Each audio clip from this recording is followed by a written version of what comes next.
ഞാൻ mini Najeeb artistic ഫോറിലേക്ക് എല്ലാവർക്കും സ്വാഗതം. നിങ്ങൾ വിചാരിക്കുന്നതായിരിക്കും കുറേ നാളായല്ലോ കണ്ടിട്ടെന്ന്. പല പല കാരണങ്ങൾ കൊണ്ട് വീഡിയോ ചെയ്യാൻ പറ്റിയില്ല, സോറി. ഒരുപാട് പേരെൻ്റെ വീഡിയോ വെയിറ്റ് ചെയ്യുകയാണെന്ന് പറഞ്ഞു.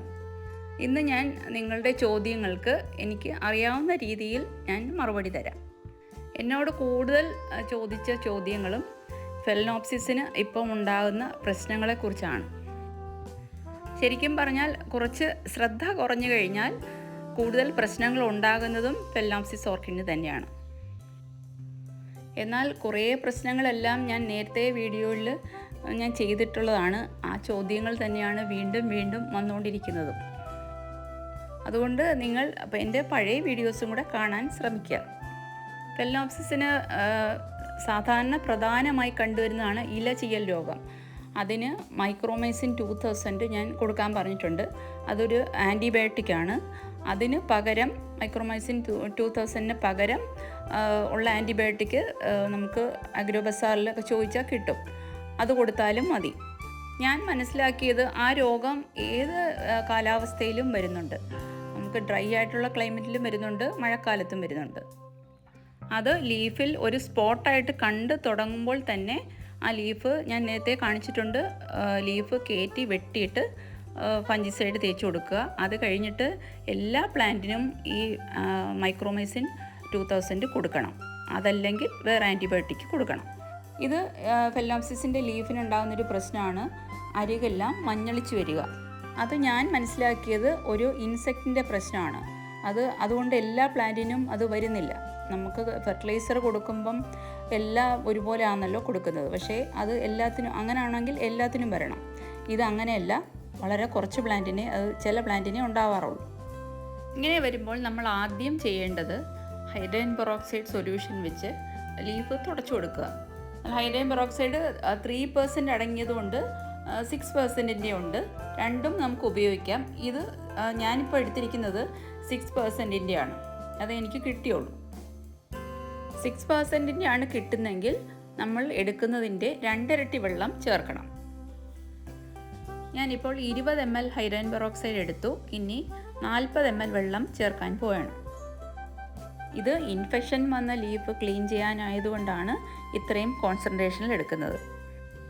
അതുപോലെ ഇൻഫെക്ഷൻ ഇല്ലാത്ത പ്ലാന്റ് നിങ്ങൾക്ക് ക്ലീൻ ചെയ്യാനാണെങ്കിൽ ഈ 6% ആണെങ്കിൽ 5 ml എടുക്കാവുള്ളൂ 1 ലിറ്റർ വെള്ളത്തിൽ. ഇത് ഞാനിപ്പോൾ എടുത്തേക്കുന്നത് കിച്ചൺ ടിഷ്യൂ ആണ്. ടിഷ്യൂ അല്ലെങ്കിൽ തുണി വേണമെങ്കിൽ എടുക്കാം. എന്നാൽ തീരെ സ്മൂത്തായിട്ടുള്ള തുണിയോ ടിഷ്യൂ എടുക്കരുത്. കുറച്ച് റഫായിട്ടുള്ളതാണ് നല്ലത്. എന്നിട്ട് ഇതുപോലെ നല്ല കുറച്ച് പ്രസ് ചെയ്ത് തുടച്ചെടുക്കുക. ഒരു പ്ലാന്റിൽ തുടച്ചിട്ട് ഈ ടിഷ്യൂവും കളയുക. അടുത്ത പ്ലാന്റ് തുടയ്ക്കണമെങ്കിൽ വേറെ ടിഷ്യൂ എടുത്ത് തന്നെ തുടയ്ക്കുക.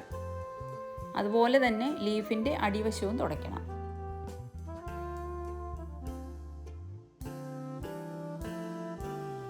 എന്നിട്ട് ചെയ്യേണ്ടത് സാഫ് അല്ലെങ്കിൽ ഏതെങ്കിലും ഫംഗിസൈഡ് അത് പേസ്റ്റാക്കി ഈ ഇൻഫെക്ഷൻ വന്ന സ്ഥലത്തെല്ലാം തേച്ച് കൊടുക്കുക. ഇത് ഉണങ്ങിക്കഴിഞ്ഞാൽ വെള്ളം ഒഴിച്ചാലൊന്നും പോകത്തില്ല. അല്ലാതെ തന്നെ ഇത് ഉടനെ അങ്ങും തുടച്ചു മാറ്റുകയും വേണ്ട. അതും അതേ ലീഫിൻ്റെ അടിയിലും തേച്ച് കൊടുക്കണം. എന്നിട്ട് ചെയ്യേണ്ടത് ഒബ്രോൺ 1 ലിറ്ററിൽ 1 ml വെച്ചിട്ട് ഈ ഇൻഫെക്ഷൻ ഇല്ലാത്ത പ്ലാന്റിനും സ്പ്രേ ചെയ്ത് കൊടുക്കണം. ഒബ്രോൺ ലീഫിലുണ്ടാവുന്ന ഏത് ഇൻസെക്റ്റിൻ്റെ പ്രശ്നത്തിനും വളരെ നല്ലൊരു മെഡിസിനാണ്. എന്നാൽ അത് ഫംഗിസൈഡ് അല്ല. ഇത് കണ്ടോ, ഈ പ്ലാന്റിൻ്റെ ലീഫിനൊന്നും ഒരു പ്രശ്നവുമില്ല. എന്നാലും മറ്റേ പ്ലാന്റിനുള്ളത് കൊണ്ട് ഒബ്രോൺ ആ ആരോഗ്യമുള്ള പ്ലാന്റിനും കൊടുക്കണം. ഈ പ്ലാന്റിൻ്റെ ലീഫും അതുപോലെ പ്രശ്നങ്ങൾ വന്നിട്ട് ഞാൻ കട്ട് ചെയ്ത് സാഫ് തേച്ച് കൊടുത്തേക്കുവാണ്. അതും കട്ട് ചെയ്തത് കൂടുതൽ പ്രശ്നങ്ങളാവുന്നതാണ് ഞാൻ കട്ട് ചെയ്ത് കളഞ്ഞത്. നിങ്ങളുടെ ഫെലനോപ്സിസിൽ ഇതുപോലെ ക്രൗണിൽ വരുന്ന ലീഫ് ജോയിൻ്റ് ആയിട്ട് വരും. ഇപ്പോൾ വീഡിയോയിൽ കുറച്ച് ഭാഗം ക്ലിയർ ആയിട്ടില്ല. അങ്ങനെ വരുന്നത് ഇതുപോലെ ഒന്ന് കട്ട് ചെയ്ത് കൊടുക്കുക. കട്ട് ചെയ്ത് കൊടുത്തിട്ട് ഫംഗിസൈഡ് തേച്ച് കൊടുക്കണം. കട്ട് ചെയ്യാതിരുന്നു കഴിഞ്ഞാൽ അതിൽ നമ്മൾ വെള്ളം ഒഴിക്കുമ്പോൾ വെള്ളം കെട്ടി നിന്ന് പ്ലാന്റിന് ഡാമേജ് വരും. അത് വരാതിരിക്കാൻ ആ ലീഫ് ജോയിൻ്റായിട്ട് വരുന്ന ഭാഗം ഒന്ന് ചെറുതായിട്ട് കട്ട് ചെയ്ത് വിട്ട് കൊടുക്കണം. പിന്നെ ഒരുപാട് പേര് ചോദിക്കുന്നൊരു ചോദ്യമാണ്, ഉറുമ്പിൻ്റെ ശല്യത്തിന് എന്ത് ചെയ്യണം? പോട്ടിൻ്റെ മീഡിയത്തിനകത്തെല്ലാം ഉറുമ്പ് കയറി കൂട് കെട്ടിയിരിക്കുകയാണ്, അതിന് എന്ത് ചെയ്യാൻ പറ്റുമെന്ന് ചോദിച്ചിട്ടുണ്ട്. ഈ നോ ആൻഡ് എന്ന് പറയുന്ന ലിക്വിഡ് വളരെ എഫക്റ്റീവാണ്. നമുക്ക് ആമസോണിൽ കിട്ടും. വീടിനകത്തും അതേ ചെടിയിലായാലും അതേ എവിടെയും ഉറുമ്പിൻ്റെ ശല്യം ഉണ്ടെങ്കിൽ ഇത് ഒന്ന് സ്പ്രേ ചെയ്ത് കൊടുത്താൽ മാത്രം മതി. ഇപ്പം ഓർക്കിഡിൻ്റെ പോട്ടിൽ ഉറുമ്പിൻ്റെ ശല്യം ഉണ്ടെങ്കിൽ ഇതുപോലെ വെള്ളത്തിലിറക്കി വയ്ക്കുക. വെള്ളത്തിൽ മീഡിയവും പോട്ടും ഫുള്ളായിട്ട് മുങ്ങരുത്, കുറച്ച് വെളിയിൽ നിൽക്കണം, എന്നാലേ അത് ഉറുമ്പ് ഇറങ്ങി വരത്തുള്ളൂ. ഇതുപോലെ തന്നെ ഒച്ചിനെ പിടിക്കുന്ന ഒരു വീഡിയോയും ഞാൻ ചെയ്തിട്ടുണ്ട്. അതിനകത്താണെങ്കിൽ വെള്ളം മീഡിയം ഫുള്ളായി കവർ ചെയ്യണം, ഇതിനകത്ത് അങ്ങനെ കവർ ചെയ്യണ്ട. അതുപോലെ തന്നെ ഈ വേനൽക്കാലത്ത് ഫെലനോപ്സിസിനുണ്ടാകുന്നൊരു പ്രശ്നമാണ് ലീഫ്, പ്ലാന്റിന് ക്ഷീണം കൂടിയിട്ട് ലീഫ് ഇങ്ങനെ താഴോട്ട് തൂങ്ങിക്കിടക്കുക എന്നുള്ളത്. അതിനും എഫക്റ്റീവായിട്ടുള്ളൊരു മെത്തേഡാണിത്, വെള്ളത്തിലിറക്കി വയ്ക്കുക എന്നുള്ളത്.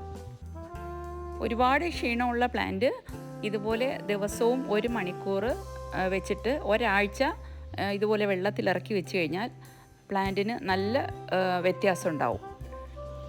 ഇങ്ങനെ ഉറുമ്പിനെ നമുക്ക് പുറത്ത് കൊണ്ടുവരാനായി വെച്ച പ്ലാന്റിൽ ഉറുമ്പ് ഇറങ്ങി വന്നതിന് ശേഷം ഇതുപോലെ സ്പ്രേ ചെയ്ത് കൊടുക്കുക. ഉറുമ്പ് ഇറങ്ങി വന്നതിന് ശേഷമേ കൊടുക്കാവുള്ളൂ, അതിന് മുമ്പേ സ്പ്രേ ചെയ്ത് കഴിഞ്ഞാൽ ഉറുമ്പ് വരത്തില്ല. എന്നിട്ട് പോട്ട് വെള്ളത്തിൽ നിന്ന് എടുത്തിട്ട് പോട്ടിൻ്റെ പുറത്തും പോട്ട് വയ്ക്കുന്നിടത്തും എല്ലാം ഇത് ഒന്ന് സ്പ്രേ ചെയ്ത് കൊടുത്താൽ മതി. ഉറുമ്പ് ഉടനെ അങ്ങ് ചാവത്തില്ല, പക്ഷേ ഉറുമ്പ് പിന്നെ അതിനകത്തോട്ട് അടുക്കത്തതേയില്ല.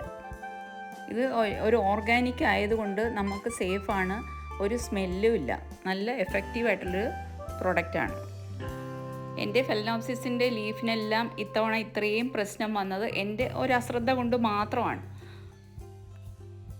അതുകൊണ്ട് കുറച്ച് ശ്രദ്ധിച്ച് വളർത്തി കഴിഞ്ഞാൽ ഈ പ്രശ്നങ്ങളെല്ലാം ഒഴിവാക്കാവുന്നതേ ഉള്ളൂ. അതുകൊണ്ട് മാസത്തിൽ 1 പ്രാവശ്യം ഒബ്രോൺ ലീഫിലെല്ലാം സ്പ്രേ ചെയ്ത് കൊടുത്തു കഴിഞ്ഞാൽ ഈ പ്രശ്നം കംപ്ലീറ്റ് ആയിട്ട് നമുക്ക് ഒഴിവാക്കിയെടുക്കാൻ പറ്റും. അതുപോലെ തന്നെ എപ്പോഴും ഈ ചീയൽ രോഗം ഉണ്ടാകുന്നുണ്ടെങ്കിലും മൈക്രോമൈസിൻ 2000 മാസത്തിൽ 1 പ്രാവശ്യം കൊടുക്കാം. അത് കിട്ടുന്ന കടയുടെ നമ്പർ ഞാൻ ഡിസ്ക്രിപ്ഷനിൽ കൊടുത്തേക്കാം.